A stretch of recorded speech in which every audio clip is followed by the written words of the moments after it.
এবারের ছুটিটা কারোর সাথে শেয়ার করিনি, শুধু ফ্যামিলি মেম্বারদের সাথে। তো হাই এভরিওয়ান, আমি রিঙ্কু, আমার নতুন একটা ব্লগে সকলকে স্বাগতম।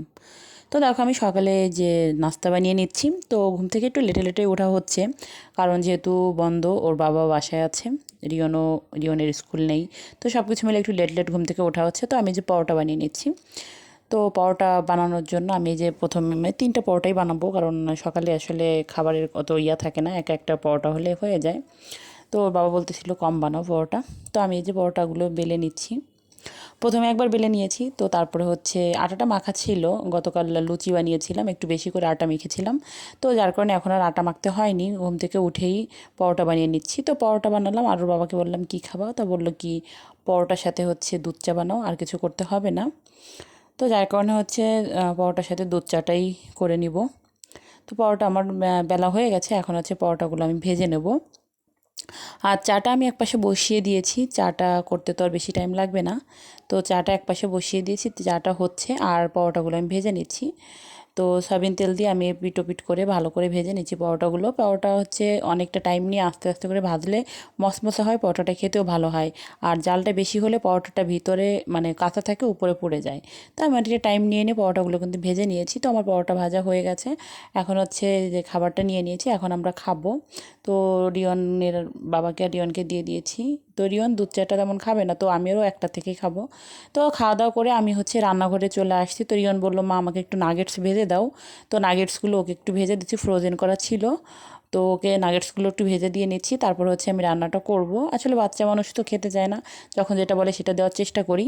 তো নাগেটসগুলো ভাজা হয়ে গেছে, এখন হচ্ছে আমি কড়াই থেকে তেল নামিয়ে নিলাম। তো গতকাল লুচি ভেজেছিলাম, ওই তেলটাই কড়াইতে রয়ে গেছিলো, তাই নাগেটসটা ভেজে দিলাম।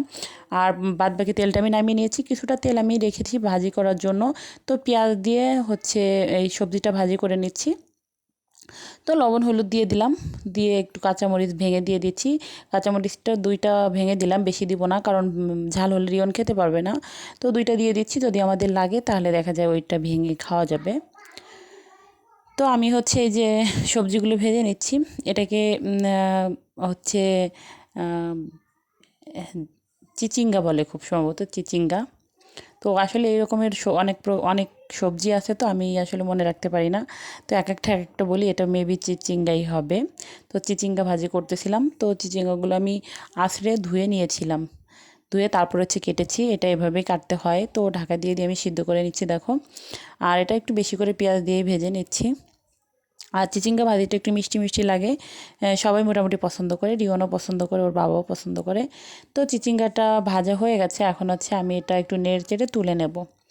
তো চিচিঙ্গাটা ভাজি হয়ে গেছে, এখন তুলে নিয়ে তারপরে হচ্ছে আমি এখানে রান্না করব হচ্ছে ডাঁটা চচ্চড়ি করব, সজনে ডাঁটা। তো সজনে ডাঁটা এনে রেখেছিল ওর বাবা গতকাল। তো আমি কেটে রেখেছিলাম। এই যে সজনে ডাঁটাটা চচ্চড়ি করতেছি, তো এভাবে আমি করি, সরিষা জিরা বাটা দিয়ে। এখানে কিন্তু কোনো পেঁয়াজ রসুন ব্যবহার করি না। তো সেইভাবে এই যে রান্না করতেছিলাম। তো ফোড়ন দিয়ে তারপরে হচ্ছে সজনে ডাঁটা আলুগুলো ভেজে আমি একটু ঝোল দিয়েছিলাম। তারপরে হচ্ছে সরিষা জিরা পোস্ত বাটা দিয়ে একটু কষিয়ে দিয়ে দিলাম হচ্ছে ঝোল। এখন জাল করে নামিয়ে নিলে হয়ে যাবে। তো রান্না কিন্তু হয়ে গেছে। এখন হচ্ছে আমি রান্না করব মাছ। তো রুই মাছ ভুনা করব। তো রুই মাছ একটু পাতলা ঝোল রান্না করব। তো যার কারণে হচ্ছে মাছগুলো যে ভেজে নিচ্ছি। আসলে রেসিপি শেয়ার করার মতো কিছুই নেই, সবাই রান্না করতে পারে। তো আমি যেভাবে রান্না করি সেটাই তোমাদের সাথে শেয়ার করি প্রতিনিয়ত। তো মাছ ভাজা হয়ে গেছে। তো মাছটা আমি মিডিয়াম ভেজেছি, একদম কড়া করে ভাজিনি, যেহেতু মাছটা আমি একটু পাতলা করে মানে ভুনা টাইপের করব না, একটু ঝোল ঝোল করব। তো যার কারণে হচ্ছে একটু ভেজে নিলাম। তো ভাজা হয়ে গেছে, এখন হচ্ছে ওই কড়াইতে আমি দিয়ে দেবো জিরে ফোড়ন দিয়ে দেবো এখানে। তো ওই তেলেই দিয়ে দেবো, বেশি তেল দিতে হবে না। আর এখানে হচ্ছে আমি আজকে রান্না করব সরিষা পোস্ত জিরে একসাথে বেটে রেখেছি, ওইটা দিয়ে আমি মাছের ঝোল করব। তো আমি দেখো কিভাবে কি করি। তো আমি হচ্ছে এখন ওই তেলে হচ্ছে জিরে ফোড়ন দিয়ে দেবো।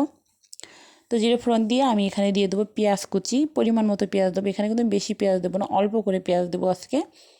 তো যেহেতু সরিষা জিরা তারপরে হচ্ছে পোস্ত আর কাঁচামরিচ বাটা দিয়ে রান্নাটা করব।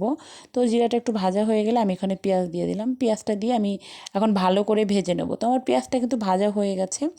এখানে আমি দিয়ে দেবো হচ্ছে একটু হলুদ দিয়ে দেবো। হলুদ দিয়ে আমি এখানে বাটা মশলাটা দিয়ে দিলাম, পোস্ত জিরে আর হচ্ছে সরিষা আর কাঁচামরিচ বাটাটা দিয়ে আমি ভালো করে দেখো কষিয়ে নিচ্ছি। কষিয়ে নেওয়ার পরে মাছগুলো দিয়ে দিলাম, দিয়ে আমি এখন হচ্ছে ঝোল দিয়ে জাল করে নামিয়ে নেব। তো আমার তরকারি কিন্তু রেডি। তো রান্না হয়ে গেছে, এখন আছে সব কিছু আমি টেবিলে সাজিয়ে দিয়েছি, যেহেতু ওর বাবা বাসায় আছে, আমরা একসাথে খাওয়া দাওয়া করবো। তো এখন হচ্ছে আমি স্নান টান করে তারপরে হচ্ছে খেয়ে নেবো। তো যেহেতু বাসায় আছি, আমরা একসাথেই 3 বেলা খাওয়ার চেষ্টা করি, একে অপরের সাথে গল্প করছি, সময় কাটাচ্ছি, ভালোই যাচ্ছে। তো আজকে ভিডিওটা এই পর্যন্তই। যদি কিছু ভালো লাগে লাইক করো, কমেন্ট করো, আর প্লিজ ভিডিওটা শেয়ার করে পাশে থেকো। ফেসবুক থেকে দেখলে অবশ্যই ফলো দিও।